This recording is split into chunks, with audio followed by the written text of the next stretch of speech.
If you want to consistently get the best grades for the rest of your life, you only need to master three things: how to visualize, how to spot patterns, and how to do active recall. This is part three, where we're going to be talking about how to spot the patterns. So go back to part two and part one if you haven't seen it yet. Spotting the patterns is what's going to drive it in for you and make sure that you are going to consistently get the best grades.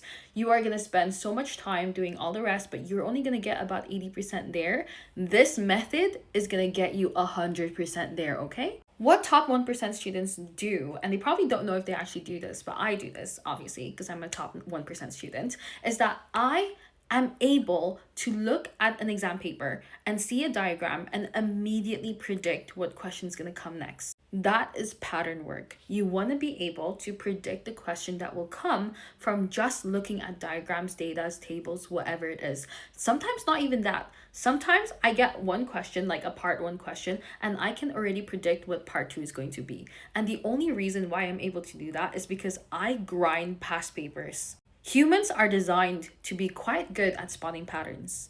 You see patterns in all your life, your day-to-day life. You get scared of a butterfly if your mom is scared of a butterfly. It is something that is learned. It is not necessarily genetic. Without looking at the question down here at all, this is a random past paper that I just got.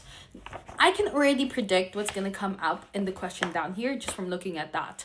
This is the reactivity series, so they're going to ask me something to do with a reaction, obviously, because it's the reactivity series. And it's going to have something to do with electrolysis or health equations. So let's see if my prediction is right.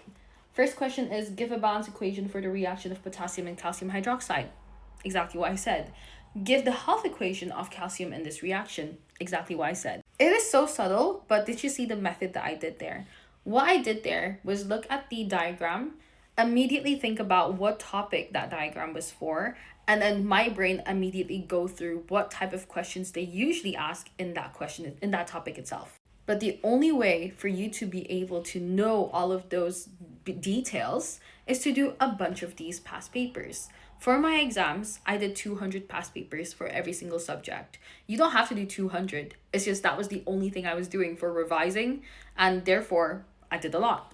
And because of that, I knew every single type of question that would ever come up. So obviously, the exams were super easy for me. So tie it all together. Know how to visualize in order to learn. Know how to do active recall in order to revise.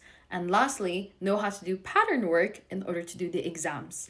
You know all three of these, you are perfectly fine for the rest of your life, no matter what stage you are, whether you're in GCSEs, A-levels, university, master's degree, PhD, whatever, you'll be fine. Thanks for watching. All the best.